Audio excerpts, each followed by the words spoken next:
ഇന്ന് ബാക്കി നമുക്ക് റെസിസ്റ്റൻസ്, ആ റെസിസ്റ്റൻസ് ഓൾറെഡി നമ്മൾ എന്താണെന്നുള്ള കാര്യങ്ങളൊക്കെ ജസ്റ്റ് ഒന്ന് റഫായിട്ട് പറഞ്ഞു പോയായിരുന്നു. അപ്പം ആ റെസിസ്റ്റൻസിന്റെ ബാക്കിയുള്ള കാര്യങ്ങളാണ് നമ്മൾ ഇന്ന് പറയാനായിട്ട് പോകുന്നത്. അപ്പം എഴുതിക്കോളൂ, റെസിസ്റ്റൻസ് എന്ന് ഹെഡിങ് എഴുതാം.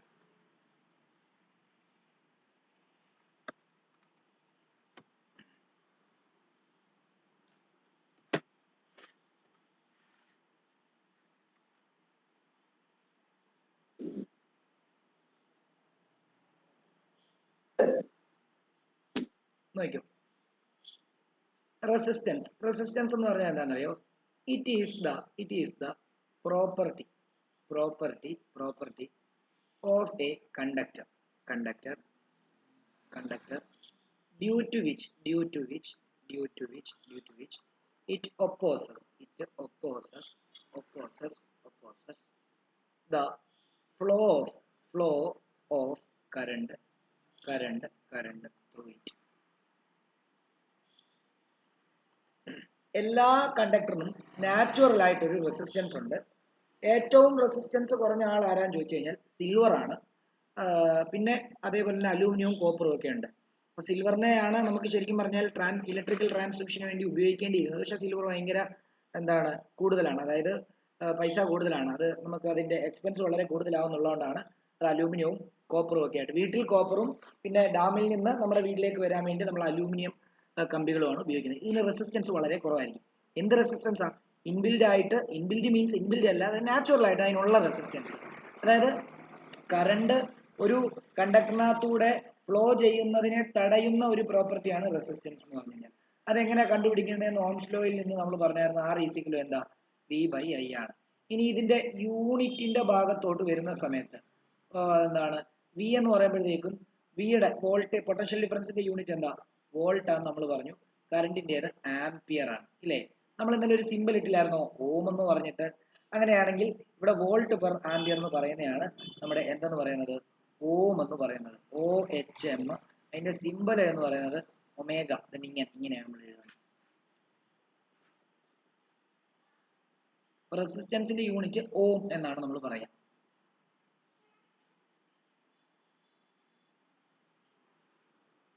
ഇനിയും ഓരോ ഡോട്ട് ഇട്ട് ഓരോ കാര്യങ്ങൾ എഴുതാം. From the equation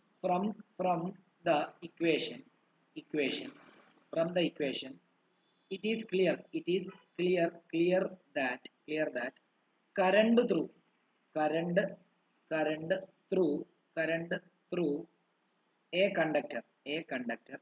through a conductor is inversely proportional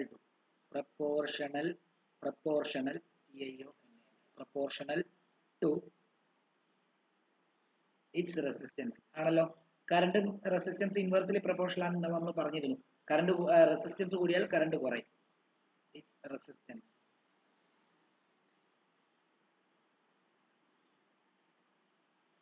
അടുത്തത്, if the resistance is doubled, current get halved. അതായത് റെസിസ്റ്റൻസ് ഇരട്ടി ആവുകയാണെങ്കിൽ കറണ്ട് പകുതിയാവും. കാരണം റെസിസ്റ്റൻസ് കൂടുമ്പോൾ കറണ്ട് കുറയും നമ്മൾ പറഞ്ഞത്, അല്ലേ? അപ്പം റെസിസ്റ്റൻസ് ഇരട്ടി ആയാൽ 1 ഓം എന്നുള്ളത് 2 ഓം ആയി കഴിഞ്ഞ് കഴിഞ്ഞാൽ, ഇപ്പം 1 ഓം ഉള്ള സമയത്ത് കറണ്ട് 1 ആംപിയർ ആണെങ്കിൽ അത് എത്ര ആയിട്ട് മാറും? 0.5 ആംപിയർ ആയിട്ട് മാറും. ഓക്കെ, അപ്പോൾ if the resistance is doubled, current will be halved. HALVED.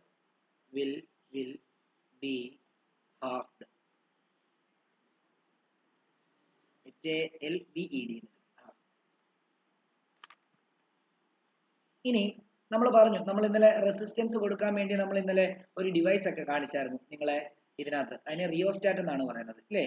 അല്ലെങ്കിൽ വേറൊരു സാധനം കൂടെ ഉണ്ട്, അത് റെസിസ്റ്റൻസ് ബോക്സ് എന്ന് പറയുന്നത്. ഞാൻ പറഞ്ഞുതരാം, കാണിച്ചു തരാം, നോക്കിയോളൂ. A component used to regulate current without changing voltage source.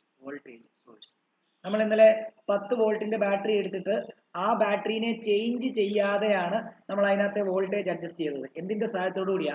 ആ റിയോസ്റ്റാറ്റ് എന്ന് പറയുന്ന സാധനത്തിനെ അഡ്ജസ്റ്റ് ചെയ്തത്. അതാണ് അവിടെ പറയുന്നത് വോൾട്ടേജ് സോഴ്സിനെ ചേഞ്ച് ചെയ്യാതെ. അല്ലേ നമ്മൾ എന്ത് ചെയ്യണമായിരുന്നു? ആദ്യം 2 വോൾട്ട് കൊടുക്കുന്ന ബാറ്ററി വെക്കണം. അത് അവിടുന്ന് അഴിച്ചു മാറ്റിയിട്ട് പിന്നെ 4 വെക്കണം. അത് അവിടുന്ന് അഴിച്ചു മാറ്റിയിട്ട് 6 വെക്കണം. അത് അങ്ങനെ ചെയ്യേണ്ടി വന്നേനെ. ഇത് ഉള്ളതുകൊണ്ട് നമുക്കത് മാറ്റാതെ തന്നെ നമുക്ക് അഡ്ജസ്റ്റ് ചെയ്യാൻ പറ്റും.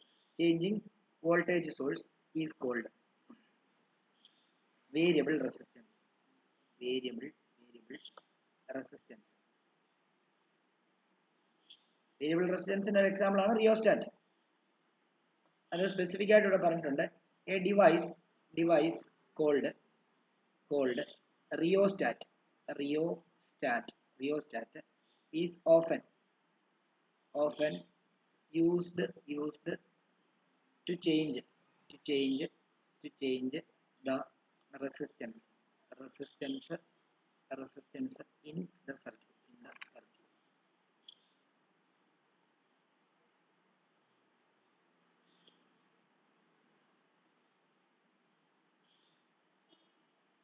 എന്ത് എഴുതേണ്ടത്?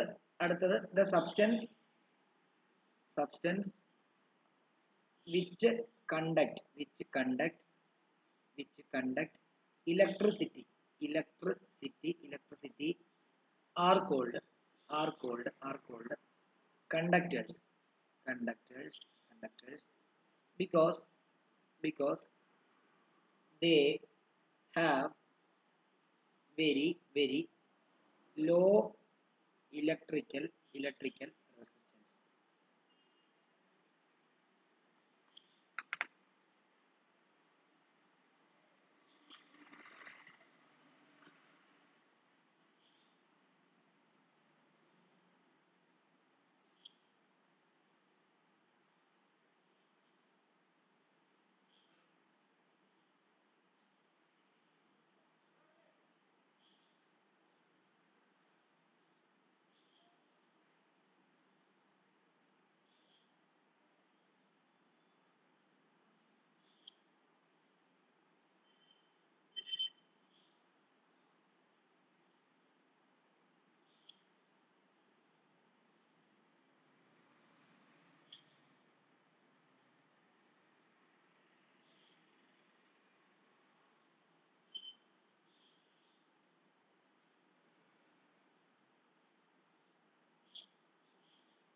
ഓക്കെ, എഴുതിയെന്ന് വിശ്വസിക്കുന്നു. ബാക്കി പറയാം. ഇനി substance which do not conduct electricity are called insulators because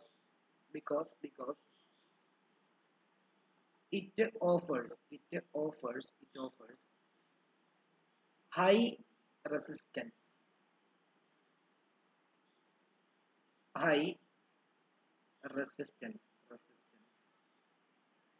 infinite എന്ന് എഴുതിയോ? അതായത് റെസിസ്റ്റൻസ് കൂടുതലുള്ളതാണെങ്കിൽ അത് കറണ്ട് കണ്ടക്ട് ചെയ്യത്തില്ല. ആ കറണ്ട് കണ്ടക്ട് ചെയ്യാത്ത ആൾക്കാരെ ഇൻസുലേറ്റർ എന്ന് പറയും. അതായത് നോൺ മെറ്റൽസ് പൊതുവെ ഇൻസുലേറ്റേഴ്സ് ആണ്. നോൺ മെറ്റലിൽ കണ്ടക്ട് ചെയ്യുന്ന ആൾ ഗ്രാഫൈറ്റ് മാത്രമാണ്. ഓക്കെ, നമ്മുടെ നഖം ഒരു ഇൻസുലേറ്റർ ആണ്, നമ്മുടെ മുടി ഒരു ഇൻസുലേറ്റർ ആണ്, പ്ലാസ്റ്റിക് ഒരു ഇൻസുലേറ്റർ ആണ്. ഓക്കെ ആണല്ലോ.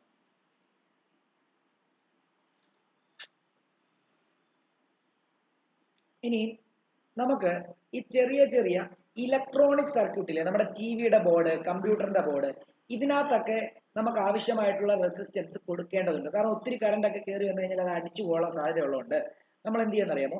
നമ്മൾ ചെറിയ റെസിസ്റ്റർ എക്സ്റ്റേണലി കൊടുക്കാൻ, ഓൾറെഡി ആ കണ്ടക്ടറിന് എല്ലാം റെസിസ്റ്റൻസ് ഉണ്ടെങ്കിലും നമ്മൾ എക്സ്റ്റേണലി ആ സർക്യൂട്ടിന് റെസിസ്റ്റൻസ് കൊടുക്കാൻ വേണ്ടി നമ്മൾ ചെറിയ ഇലക്ട്രോണിക് റെസിസ്റ്ററുകളെ നമ്മൾ അതിനകത്ത് ഘടിപ്പിക്കും. നിങ്ങൾ റെസിസ്റ്ററിനെ കണ്ടിട്ടുണ്ടോ എന്ന് അറിയത്തില്ല, ഞാൻ ഒന്ന് ജസ്റ്റ് കാണിക്കാം. കളർ കോഡ് റെസിസ്റ്റർ എന്നാണ് പറയുന്നത്.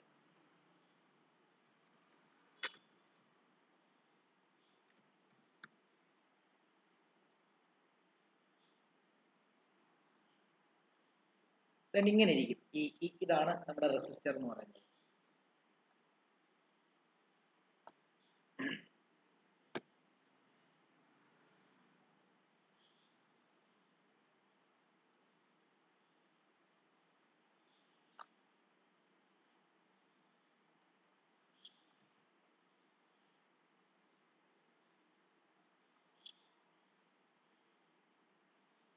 കണ്ടോ ഇങ്ങനെ ഇരിക്കും. ഇത് കളർ കോഡ് റെസിസ്റ്റർ, ഓരോ കളറിന്റെ റെസിസ്റ്ററിനും ഓരോ വാല്യൂസ് ആണ്. ഇത് ഇങ്ങനെയല്ല, ഇത് നമ്മൾ അതിന്റെ ബോർഡിൽ കണക്ട് ചെയ്യും. നോക്കട്ടെ അത് അതിന്റെ ഇമേജ് ഉണ്ടോ നോക്കട്ടെ.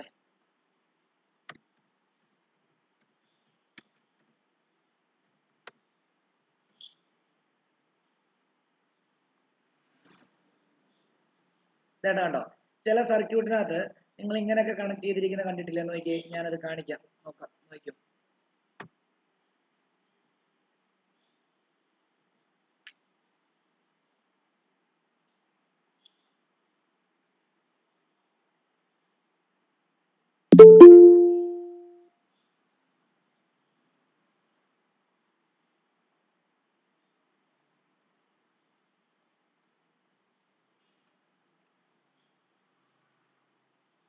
കണ്ടോ ഇങ്ങനെയാണ് കണ്ടോ, ഇതെല്ലാം റെസിസ്റ്ററുകളാണ് കണ്ടോ. ഇത് റെസിസ്റ്റർ പാരലായിട്ട് കണക്ട് ചെയ്തിരിക്കും, ഒന്നല്ല കുറേ റെസിസ്റ്ററുകളുണ്ട്.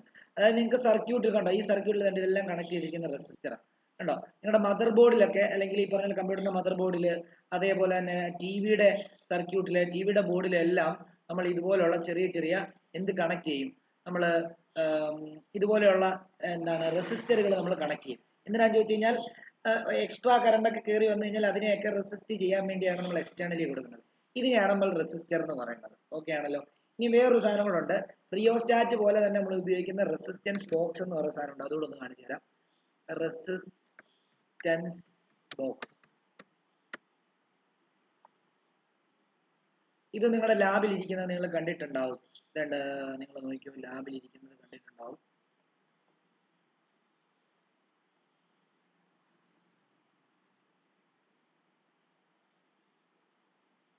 കേട്ടോ, ഇതുപോലെയുള്ള സാധനങ്ങളാണ് നമ്മൾ എന്ത് ചെയ്യുന്നത്, നമ്മുടെ ഇവിടെ ലാബിൽ ഇരിക്കുന്നത് ഇല്ലേ. നിങ്ങൾ ലാബിൽ ഇതുപോലെയുള്ള സാധനങ്ങൾ ബോക്സുകളൊക്കെ കണ്ടിട്ടുണ്ടാവും എന്നറിയില്ല. കണ്ടു, ഇതേ 100, 50, 20, 20 എന്നൊക്കെ. ഇത് 20 ഓം.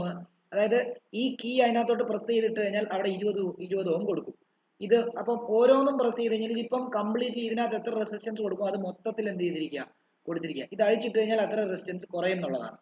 മനസ്സിലായോ? അതാണ് അവിടെ ഉദ്ദേശിക്കുന്നത്. ഇതും റിയോസ്റ്റാറ്റിന് പകരം നമ്മൾ ഉപയോഗിക്കുന്നതാണ്. റിയോസ്റ്റാറ്റ് ആകുമ്പോൾ നമുക്ക് എത്ര റെസിസ്റ്റൻസ് കൊടുക്കുന്നു എന്ന് അറിയാൻ പറ്റത്തില്ല. പക്ഷേ റെസിസ്റ്റൻസ് ബോക്സ് ആകുമ്പോൾ നമ്മൾ എത്ര റെസിസ്റ്റൻസ് ആണ് സർക്യൂട്ടിൽ കൊടുക്കുന്നത് കൃത്യമായിട്ട് അറിയാൻ പറ്റും. അതിനൊരു അളവുണ്ട്. ഓക്കെ ആണല്ലോ. അപ്പൊ അത് രണ്ടും മനസ്സിലായെന്ന് റിയോസ്റ്റാറ്റിന്റെയും റെസിസ്റ്റൻസിനും ഡിഫറൻസ് എന്തായിരുന്നു? റിയോസ്റ്റാറ്റിന്റെയും റെസിസ്റ്ററിന്റെ ഡിഫറൻസോ? റെസിസ്റ്ററിന്റെ ഡിഫറൻസ് മോനെ, റിയോസ്റ്റാറ്റ് എന്ന് പറഞ്ഞാൽ ഒരു ഡിവൈസ് ആണ്. റെസിസ്റ്റർ എന്ന് പറഞ്ഞാൽ വേറൊരു ഡിവൈസ് ആണ്. റെസിസ്റ്റൻസ് ബോക്സ് എന്ന് പറഞ്ഞാലും വേറൊരു ഡിവൈസ് ആണ്. ലാബിൽ എക്സ്പെരിമെന്റ് ചെയ്യാൻ റെസിസ്റ്റൻസും റിയോസ്റ്റാറ്റും എന്താണ് റെസിസ്റ്റൻസ് ബോക്സും ആണ് ഉപയോഗിക്കുന്നത്. എന്നാൽ നിങ്ങളുടെ ടിവിയുടെ സർക്യൂട്ടിനകത്തും കമ്പ്യൂട്ടറിന്റെ സർക്യൂട്ടിനകത്തും ഒക്കെ ബോർഡില്ലേ, അതിനകത്ത് റെസിസ്റ്റൻസ് കൊടുക്കാൻ വേണ്ടി ഈ കളർ കോഡ് റെസിസ്റ്റർ ഈ സാധനങ്ങളാണ് യൂസ് ചെയ്യുന്നത്. ഇങ്ങനെയൊക്കെയുള്ള സാധനങ്ങളാണ് യൂസ് ചെയ്യുന്നത്. ഓക്കെ, ഇതെല്ലാം എന്താ കൊടുക്കുന്നത്? ഇതെല്ലാം റെസിസ്റ്റൻസ് ആണ് കൊടുക്കുന്നത്. കറണ്ടിനെ കൂടുതൽ ഫ്ലോ ചെയ്യാതിരിക്കാൻ വേണ്ടി കൊടുക്കുന്ന സംഭവമാണ് റെസിസ്റ്റൻസ്. അത് ആരുടെ സഹായത്തോടു കൂടിയാണ് കൊടുക്കുന്നത്? ഒന്നെങ്കിൽ റിയോസ്റ്റാറ്റ് ആവാം, അല്ലെങ്കിൽ റെസിസ്റ്റൻസ് ബോക്സ് ആവാം, അല്ലെങ്കിൽ ഈ പറഞ്ഞ പോലെ തന്നെ ഈ റെസിസ്റ്റർ ആവാം, കളർ കോഡ് റെസിസ്റ്റർ. ഇവരെ റെസിസ്റ്റർ എന്നാ പറയുന്നത് ഈ ചെറിയ എക്വിപ്മെന്റിന്. ഓക്കെ ആണല്ലോ. ഓക്കെ, മനസ്സിലായെന്ന് വിശ്വസിക്കുന്നു. ഇനിയും അടുത്ത ഇതിലേക്ക് അതിന്റെ ബാക്കി നോട്ടിലേക്ക് പോവാണ്. അടുത്ത dot substance which have comparatively high resistance are called resistors. നമ്മളിപ്പോ കാണിച്ച ചെറിയ ചെറിയ സാധനം.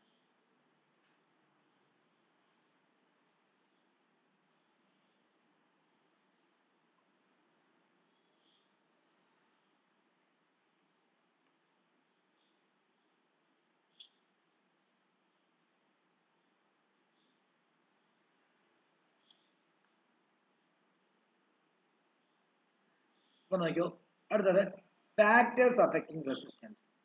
Factors affecting resistance.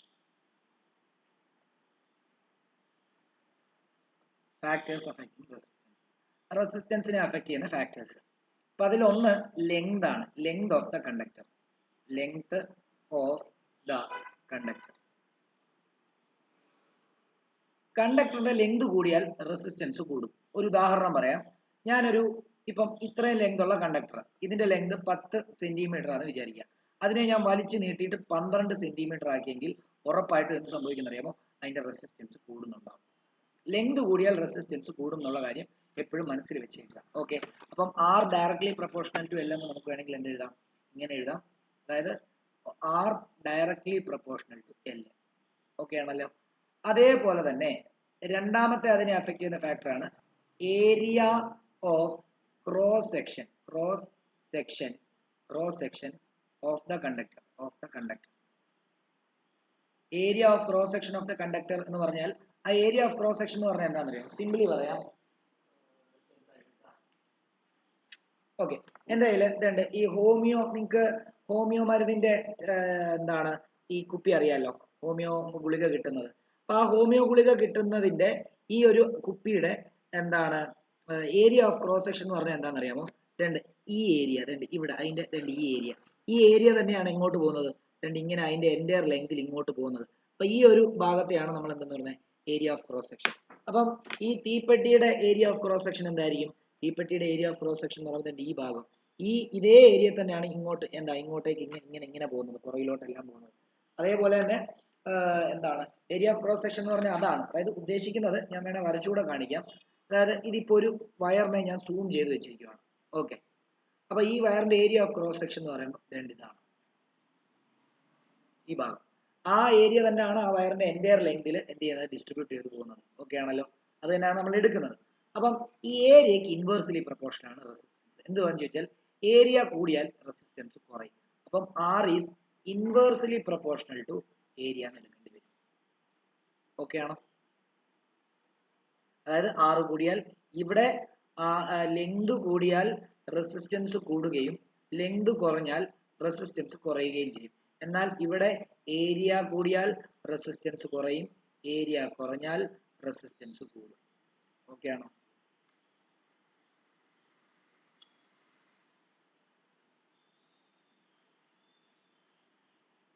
ഇനി ഒരു കാര്യം കൂടെ എഴുതി വെച്ചേക്കുക. ഡൗട്ട് എന്തെങ്കിലും ഉണ്ടോ ചോദിക്കണേ? ഇനോക്ക് ചോദിച്ചോ? ഓക്കെ. അപ്പം ഇനിയും ഒരു കാര്യം കൂടെ ശ്രദ്ധിച്ചു. ഒരു കാര്യം കൂടെ, മൂന്നാമത്തേത് അത് മൂന്നാമത്തേത് nature of material of conductor. അതായത് നമുക്കറിയാം സിൽവറിന്റെ റെസിസ്റ്റൻസ് ആയിരിക്കത്തില്ല കോപ്പറിന്റെ റെസിസ്റ്റൻസ് ആയിരിക്കത്തില്ല അലൂമിനിയത്തിന്റെ ആയിരിക്കത്തില്ല ഗോൾഡിന്റെ ആയിരിക്കത്തില്ല മറ്റ് പ്ലാറ്റിനത്തിന്, മറ്റ് ഏത് മെറ്റലിനാണെങ്കിലും. അപ്പം അതിന്റെ ഘടന മാറുന്നതിനനുസരിച്ച് എന്ത് ചെയ്യും? ഇതിന്റെ റെസിസ്റ്റൻസിന്റെ ഇത് മാറും. അപ്പം റെസിസ്റ്റൻസ് ഓരോ മെറ്റീരിയലിനെ ഡിപ്പെൻഡ് ചെയ്യും എന്നുള്ളതാണ് എന്ത് നമ്മൾ ഈ പോയിന്റ് കൊണ്ട് ഉദ്ദേശിക്കുന്നത്. നാലാമത്തേത് എഫക്റ്റ് ഓഫ് ടെമ്പറേച്ചർ. അപ്പം ഇങ്ങനെ എഴുതിയേക്കണം. അതായത് ടെമ്പറേച്ചർ കൂടിയാൽ മെറ്റൽസിന്റെ റെസിസ്റ്റൻസ് കൂടും. ഞാൻ നിങ്ങളോട് പറഞ്ഞായിരുന്നു, ഇത് വരയ്ക്കണ്ടേ, ഞാൻ മനസ്സിലാകാൻ വേണ്ടി പറയാണ്. നമുക്കറിയാം ഇലക്ട്രോണിന്റെ ഫ്ലോ ആണ് ശരിക്കും കറണ്ട് ഉണ്ടാക്കുന്നത്. ഇലക്ട്രോൺ ഫ്ലോ ചെയ്തില്ലെങ്കിൽ കറണ്ട് ഉണ്ടാവില്ല. ഓക്കെ, നമ്മൾ ടെമ്പറേച്ചർ, ഈ കണ്ടക്ടറിന്റെ ടെമ്പറേച്ചർ താഴെ നിന്ന് ഇത് ചൂടാക്കുവാന്ന് വിചാരിച്ചു. എന്ത് സംഭവിക്കുന്നറിയോ? ഈ ഇലക്ട്രോൺസിനെല്ലാം നല്ല രീതിയിൽ എനർജി കിട്ടും. ഇലക്ട്രോൺസ് ഭയങ്കര രീതിയിൽ വൈബ്രേറ്റ് ചെയ്യാൻ തുടങ്ങും. അപ്പൊ എന്ത് ചെയ്യുന്നറിയോ?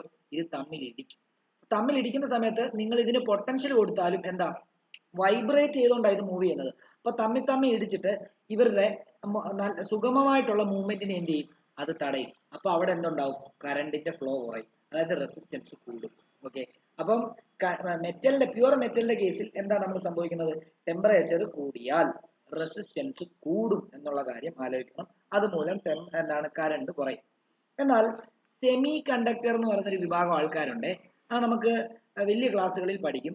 അതായത് നിങ്ങളുടെ ഈ മൊബൈലും ലാപ്പും ഒക്കെ, അല്ലെങ്കിൽ ഇലക്ട്രോണിക് ആയിട്ടുള്ള ഏത് ഡിവൈസുകളും ഇന്ന് ഇത്രയും ഡെവലപ്പ് ചെയ്യാൻ കാരണം ഈ സെമി കണ്ടക്ടർ എന്ന് പറയുന്ന ഒരു വിഭാഗം ആൾക്കാർ. അതായത് അവർ മെറ്റലിന്റെ സ്വഭാവം കാണിക്കും, നോൺ മെറ്റലിന്റെ സ്വഭാവം കാണിക്കും. എന്നാൽ മെറ്റൽ സ്വഭാവം കാണിക്കുമ്പോൾ ഇത് കണ്ടക്ട് ചെയ്യും, നോൺ മെറ്റലിന്റെ സ്വഭാവം കാണിക്കും ചില സമയത്ത് അത് കണ്ടക്ട് ചെയ്യത്തില്ല. അപ്പം അങ്ങനെയുള്ള ആൾക്കാരാണ് സെമി കണ്ടക്ടർ. സെമി കണ്ടക്ടറിന്റെ പ്രത്യേകത എന്താണെന്ന് ചോദിച്ചു കഴിഞ്ഞാൽ അവിടെ ഇപ്പൊ മെറ്റലിന്റെ എന്താ ടെമ്പറേച്ചർ കൂട്ടിയപ്പോൾ റെസിസ്റ്റൻസ് കൂടിയെങ്കിൽ സെമി കണ്ടക്ടറിന്റെ ടെമ്പറേച്ചർ കൂട്ടിയാൽ റെസിസ്റ്റൻസ് കുറയുക ചെയ്യുന്നത്. അപ്പം അവിടെ നല്ല രീതിയിൽ കറണ്ട് കണ്ടക്ട് ചെയ്യും എപ്പോഴാ ടെമ്പറേച്ചർ കൂട്ടിയാൽ. ഓക്കെ ആണല്ലോ. അപ്പം അതും കൂടെ ഒന്ന് എന്താണ് നമുക്കൊന്ന് എഴുതാം. The resistance of all pure metal increases on raising the temperature and decreases on lowering the temperature. അത് മെറ്റലിന്റെ കേസിലാണ്. എന്നാൽ സെമി കണ്ടക്ടർ എന്ന് പറയുന്ന ഒരു വിഭാഗം ആളുകൂടുണ്ട്. ഫോർ സെമി കണ്ടക്ടേഴ്സ്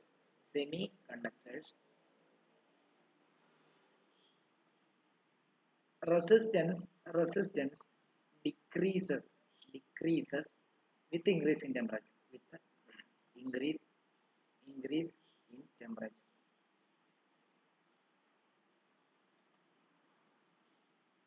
ഇതിന്റെ എക്സാമ്പിൾ, ഈ സെമി കണ്ടക്ടറിന്റെ എക്സാമ്പിൾ സിലിക്കൺ ഒരു സെമി കണ്ടക്ടറിന്റെ എക്സാമ്പിൾ ആണ്. ഗാലിയം ഒരു സെമി കണ്ടക്ടറിന്റെ എക്സാമ്പിൾ ആണ്. ജെർമേനിയം എന്ന് പറയുന്ന എലമെന്റ് സെമി കണ്ടക്ടറിന്റെ എക്സാമ്പിൾ ആണ്. ജെർമേനിയം.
എഴുതിയെടുത്തോ?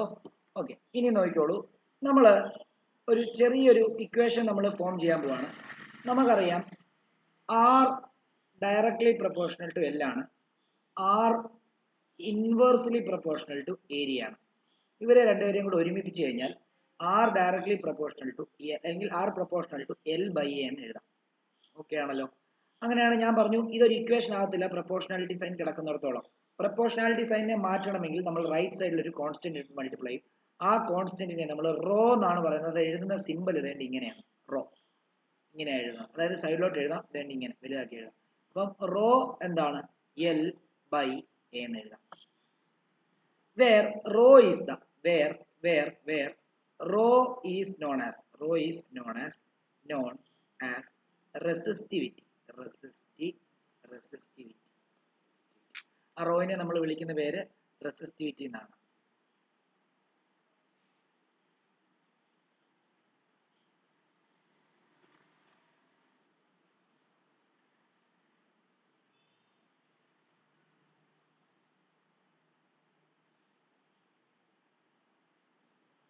ഈ റെസിസ്റ്റിവിറ്റി എന്താണെന്ന് അറിയാമോ? റെസിസ്റ്റിവിറ്റി എന്ന് പറഞ്ഞു കഴിഞ്ഞാൽ ഒരു ഇത് നിങ്ങൾ പഠിച്ചോണേ. അതായത് നമുക്കറിയാം resistance directly proportional to length ആണ്, resistance inversely proportional to area ആണ്. അങ്ങനെയാണെങ്കിൽ ഇവരെ ഒരുമിച്ച് R proportional to L by എന്ന് എഴുതാം. പ്രൊപ്പോർഷണാലിറ്റി സൈൻ മാറ്റാൻ വേണ്ടി മാറ്റി ഈക്വൽ ടു ആക്കിയാൽ മാത്രമേ അതൊരു ഇക്വേഷൻ ആകത്തുള്ളൂ. ആ ഇക്വേഷൻ ആക്കണമെങ്കിൽ ഈക്വൽ ടു ഇടണമെങ്കിൽ നമ്മൾ റൈറ്റ് സൈഡിൽ ഒരു കോൺസ്റ്റന്റ് ഇട്ട് മൾട്ടിപ്ലൈ ചെയ്യണം. ആ കോൺസ്റ്റന്റിനെ നമ്മൾ ഇവിടെ വിളിക്കുന്ന പേരാണ് റെസിസ്റ്റിവിറ്റി, റോ എന്ന് പറയും. അതായത് ഈ സിമ്പിളിന്റെ പേര് റോ, RHO, റോ ആണ്. ഓക്കെ ആണല്ലോ. അപ്പം എന്താണ് റെസിസ്റ്റിവിറ്റി എന്നുള്ള കാര്യമാണ് നമ്മൾ ഇനി അടുത്ത് പറയാൻ പോകുന്നത്. അപ്പൊ അടുത്ത ഹെഡിങ് റെസിസ്റ്റിവിറ്റി. റെസിസ്റ്റിവിറ്റി എന്ന് പറഞ്ഞു കഴിഞ്ഞാൽ ഒന്നുമില്ല, it is the resistance offered by a conductor of unit length and unit area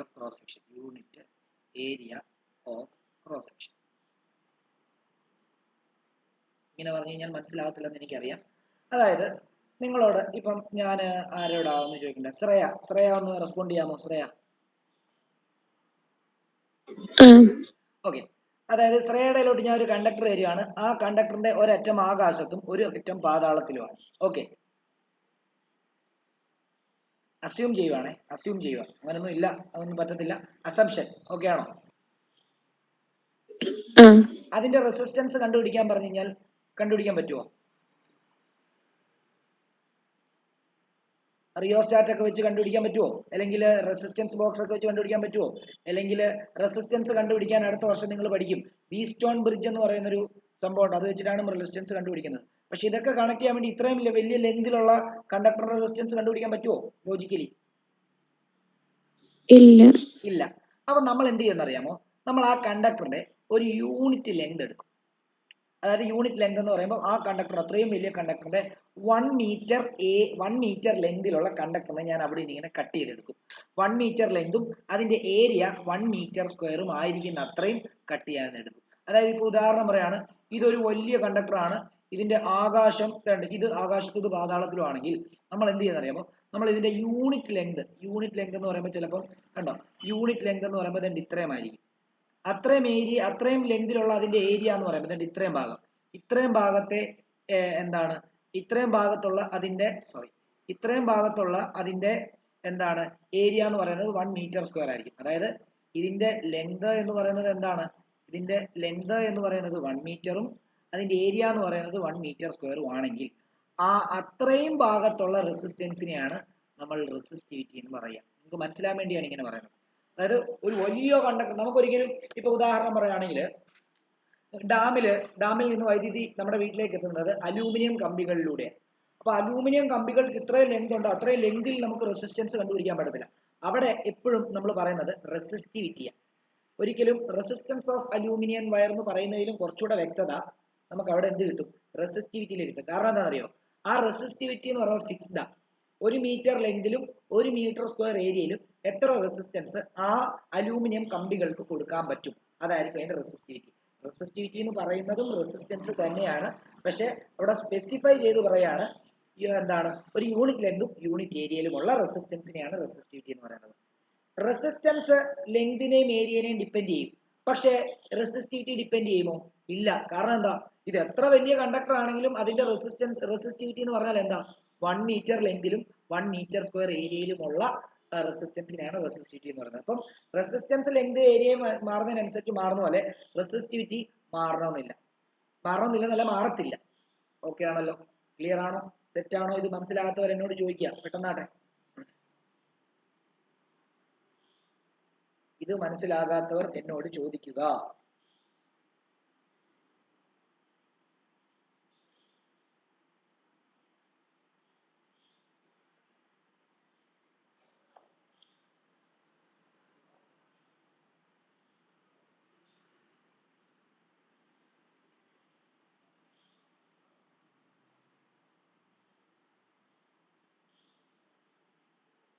okay, മനസ്സിലായെന്ന് വിശ്വസിക്കുന്നു. അങ്ങനെയാണെങ്കിൽ ആ റെസിസ്റ്റൻസിന്റെ ഇക്വേഷൻ കണ്ടുപിടിക്കാൻ വേണ്ടി നമ്മൾ പഠിച്ച equation R = rho L by A ആണ്.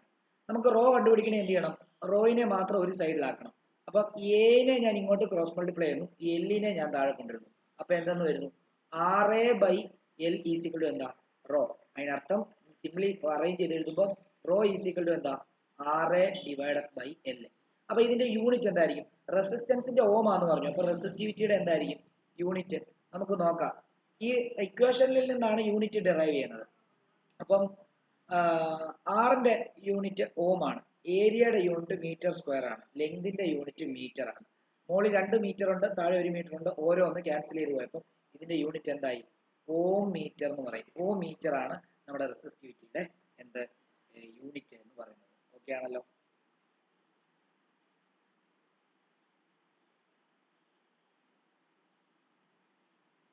ഇനി ഒരു കാര്യം കൂടെ നമ്മൾ എഴുതാൻ വിട്ടുപോയായിരുന്നു. ആ ഫാക്ടേഴ്സ് അഫക്റ്റിംഗ് റെസിസ്റ്റൻസിനകത്ത് 4 ഫാക്ടർ അല്ലേ എഴുതിയത്? ആ 4 ഫാക്ടറിന്റെ ഒരു ഫാക്ടറും കൂടെ ഒന്ന് ജസ്റ്റ് അവിടെ ഒന്ന് എഴുതി പിടിപ്പിക്കാമോ? അത് ഏരിയയുമായിട്ട് റിലേറ്റ് ചെയ്താൽ ഏരിയയുടെ താഴോട്ട് എഴുതിയാൽ മതി. കാരണം ഡയമീറ്ററിനെ ഇൻവേഴ്സ്ലി പ്രൊപ്പോർഷണൽ ആയിട്ടായിരിക്കും. അതായത് അത് അവിടെ ഒന്ന് എഴുതിയിട്ടേക്കാമോ? അതായത് നമ്മൾ എവിടെയായിരുന്നു അത് എഴുതിയത്? ഫാക്ടേഴ്സ് അഫക്റ്റിംഗ് എന്ന് പറഞ്ഞ് നമ്മൾ ഒരു കുറെ എഴുതിയായിരുന്നു. അതിൽ ഏരിയയുടെ ആ ഭാഗത്തോട്ട് പോയിട്ട് ഒന്നതെണ്ട് ഇവിടെ ഈ ഭാഗത്ത് ഏരിയയുടെ ഭാഗത്ത് നിങ്ങൾ ഒരു കാര്യം കൂടെ നോട്ടെന്ന് എഴുതിയിട്ട് ഒരു കാര്യം കൂടെ എഴുതിയിടുക. റെസിസ്റ്റൻസ് ഓഫ് ദ വയർ അല്ലെങ്കിൽ of a wire is inversely proportional to square of its diameter. അതും കൂടെ എഴുതിയിട്ടേക്കണം. Square of its diameter.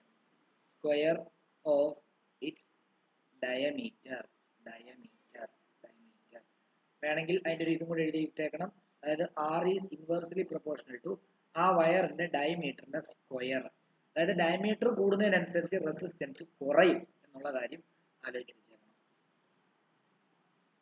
ഇതും കൂടെ ആ ഏരിയയുടെ താഴെ തന്നെയാണ്. കാരണം ഡയമീറ്റർ എന്ന് പറയുമ്പോൾ സമയത്ത് ഡയമീറ്ററിന്റെ പകുതിയാണ് റേഡിയസ്. ആ റേഡിയസ് വെച്ചിട്ട് πr² വെച്ചിട്ടാണ് ഒരു വയറിന്റെ ഏരിയ കണ്ടുപിടിക്കുന്നത്. അപ്പം ഏരിയയുടെ കൺസെപ്റ്റ് തന്നെയാണ് നമ്മൾ ജസ്റ്റ് സ്പെസിഫിക് ആയിട്ട് എടുത്ത് പറഞ്ഞതേ ഉള്ളൂ. ഓക്കെ ആണല്ലോ? അതൊന്ന് എടുത്ത് അവിടെ എഴുതി പിടിപ്പിച്ചേക്കുക.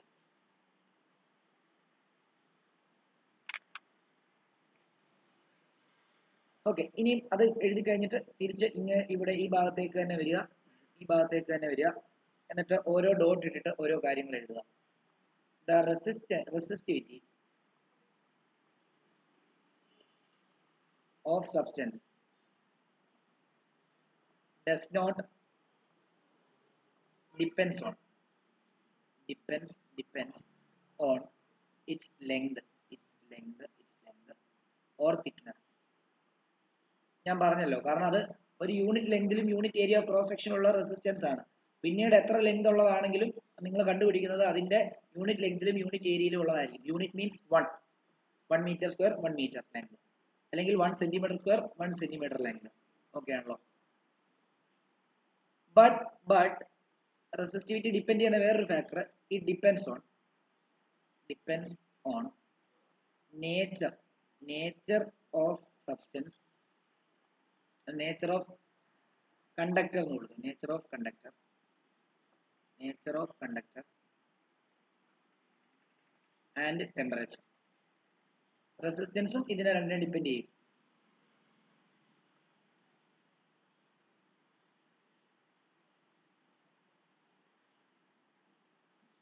അടുത്ത ഡോട്ടിട്ട് എഴുതാം. സിൽവർ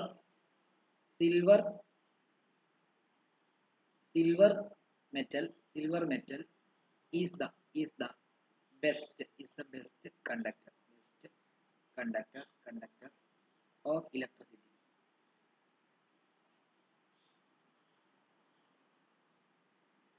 അതേപോലെ തന്നെ we use copper and aluminum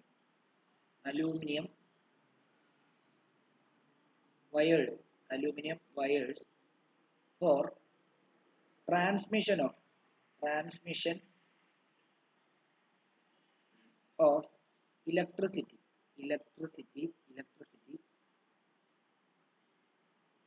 because both of them have very low resistivity. കണ്ടോ, വെരി ലോ റെസിസ്റ്റൻസ് എന്ന് വേണേലും പറയാം. റെസിസ്റ്റിവിറ്റി എന്ന് പറയുന്നതാണ് കുറച്ചുകൂടെ apt. Very low resistivity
okay, ഇനി അതിന്റെ താഴോട്ട് എഴുതുക, ഒരു ഡോട്ട് ഇട്ട് എഴുതുക.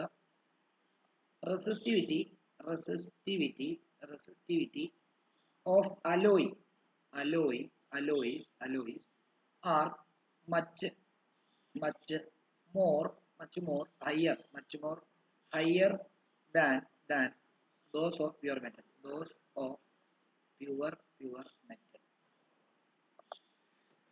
അതായത് പ്യുവർ മെറ്റൽ, ഇപ്പം അലോയ് എന്ന് പറഞ്ഞാൽ എന്താ? അലോയ് എന്ന് പറയുമ്പോൾ 2-3 മെറ്റൽ മിക്സ് ചെയ്തിട്ടുള്ള ഒരു അവസ്ഥയാണ്. എന്തിനായി അലോയ് ഉണ്ടാക്കുന്നതെന്ന് അറിയാമോ? അലോയ് ഉണ്ടാക്കുന്നത് ഒറ്റയ്ക്ക് ഒരു മെറ്റൽ ഇരിക്കുമ്പോൾ കുറെ പ്രോപ്പർട്ടീസ് അത് മിക്സ് ചെയ്യും, അത് കൂട്ടമായിട്ടിരിക്കുമ്പോൾ. ഇപ്പം നിങ്ങൾ തന്നെ, അതായത് യൂണിറ്റി സ്ട്രെങ്ത് എന്ന് പറയത്തില്ല, അതേപോലെ തന്നെയാണ്. അതായത് ഇപ്പം നിങ്ങൾ ഇപ്പം അക്ഷിത എൻ്റെ ഇൻസ്റ്റിറ്റ്യൂട്ടിൽ വന്നു. ഇൻസ്റ്റിറ്റ്യൂട്ടിന്റെ ഫ്രണ്ടിൽ 20 ലിറ്ററിന്റെ ഒരു കന്നാസ് വെള്ളം ഇരിപ്പുണ്ട്. ഞാൻ അക്ഷിതയോട് പറഞ്ഞു, അക്ഷിത പൊക്കി ഇവിടെ കൊണ്ടുവെക്കാൻ പറഞ്ഞു. അപ്പൊ അക്ഷിത ഇവിടെ പൊക്കി കൊണ്ടുവച്ചു. അപ്പം പൊക്കാനായിട്ട് ശ്രമിച്ചു, ഭയങ്കര പാടായിരുന്നു എന്ന് വിചാരിക്കാം.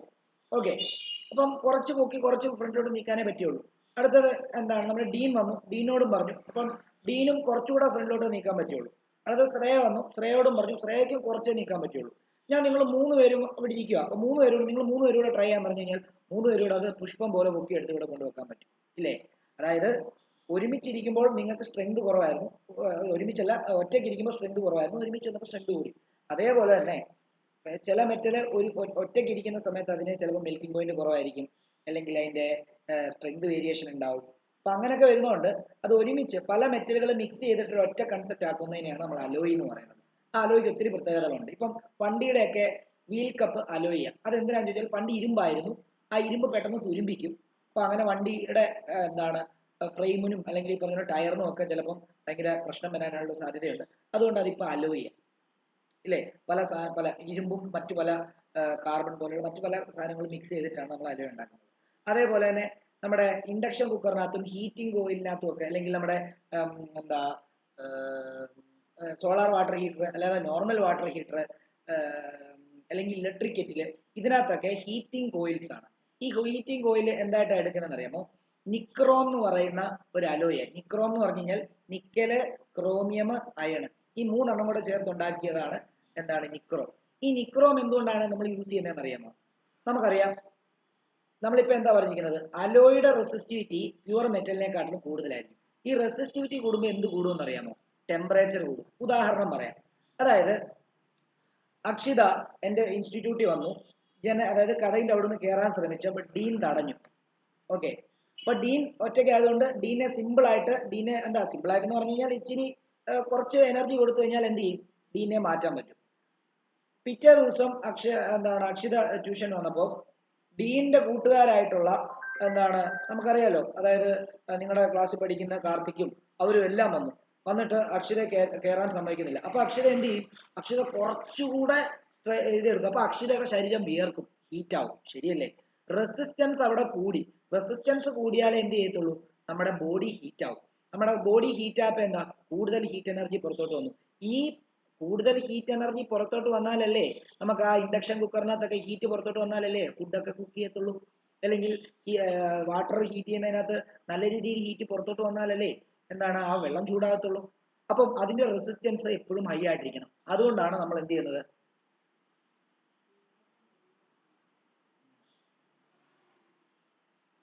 ഇപ്പൊ പറ്റത്തില്ല,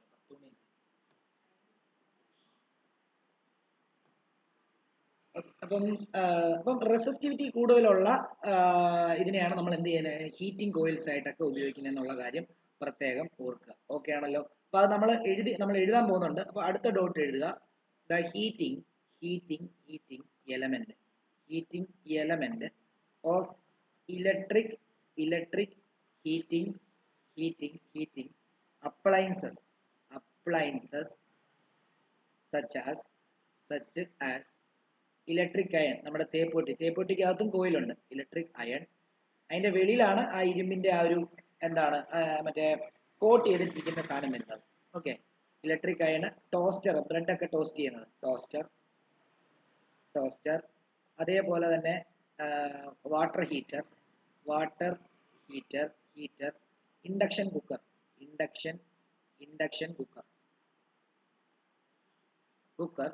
etc.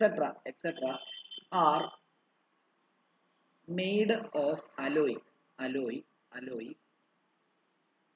rather than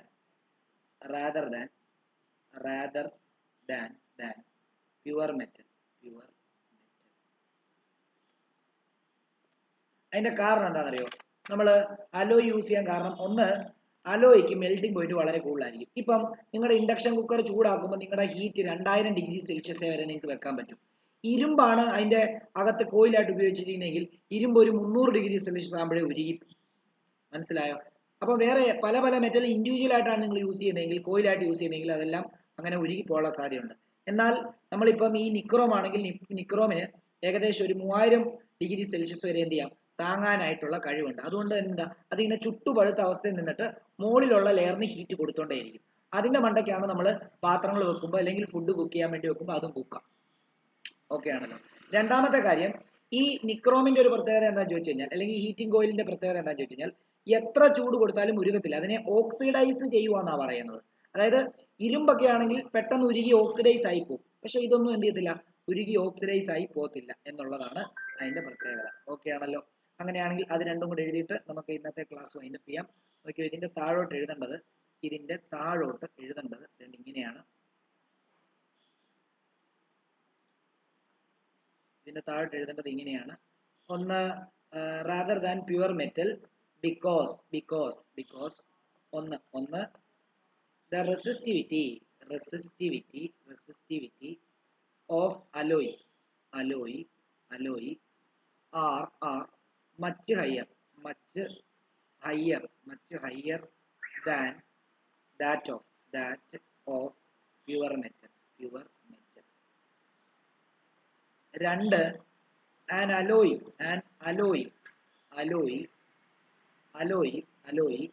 does not undergo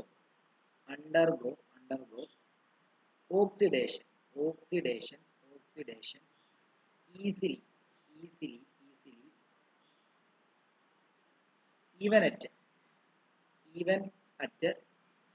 high temperature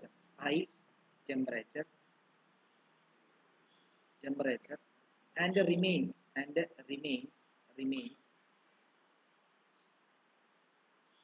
in red hot condition, ചുട്ടുപഴുത്ത അവസ്ഥ, red hot condition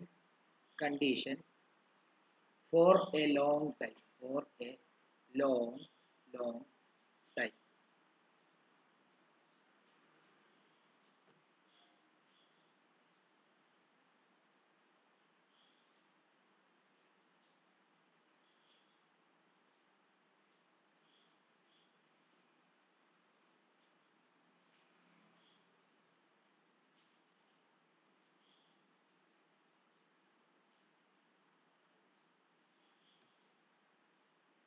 ഇനിയും നമ്മൾ ഹീറ്റിംഗ് കോയിലായിട്ട് ജനറലി യൂസ് ചെയ്യുന്നത് നിക്രോം ആണ്. അത് ഒരു ആരോ കൊടുത്തിട്ട് എഴുതുക. നിക്രോം അത് ഒന്ന് നിക്കല് ക്രോമിയം അയൺ അതുകൊണ്ട് നിർമ്മിക്കപ്പെട്ടതാണ്.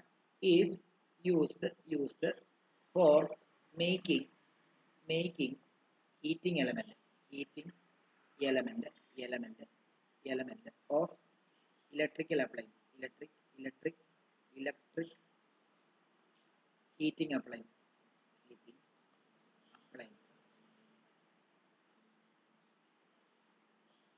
Because of the above two properties. മുകളിൽ തന്നിരിക്കുന്ന രണ്ട് പ്രോപ്പർട്ടി തന്നെയാണ് ഇതിന്റെ റീസൺ.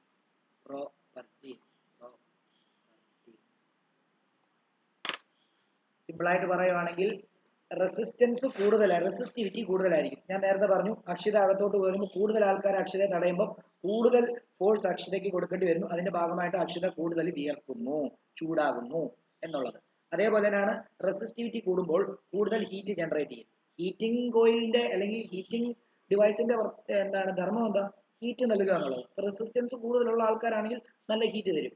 രണ്ടാമത്, എത്ര ഹീറ്റ് കൂടിയാലും അത് ഓക്സിഡൈസ് ചെയ്യാൻ പാടില്ല. ആ റെഡ് ഹോട്ട് കണ്ടീഷനിൽ ലോങ് ടൈം ഇങ്ങനെ നിൽക്കണം. എന്നാലേ അതിന് കോൺസ്റ്റന്റ് ആയിട്ട് അതിന്റെ മുകളിലുള്ള ഇപ്പൊ ഇരുമ്പാണെങ്കിൽ ഇരുമ്പ് അല്ലെ വേറെ എന്ത് മെറ്റീരിയൽ ആണെങ്കിൽ അതിന് ചൂട് ഇങ്ങനെ കൊടുത്തുകൊണ്ടിരിക്കാൻ പറ്റത്തുള്ളൂ. അങ്ങനെയാണെങ്കിൽ അതിന്റെ മണ്ടയ്ക്ക് നമ്മൾ ഇപ്പൊ എന്തെങ്കിലും ഇപ്പം ഇൻഡക്ഷൻ കുക്കർ ആണെങ്കിൽ പാത്രം വെക്കുമ്പോൾ പാത്രം ചൂടാവും, അതിനകത്തുള്ള ഫുഡ് ചൂടാവും.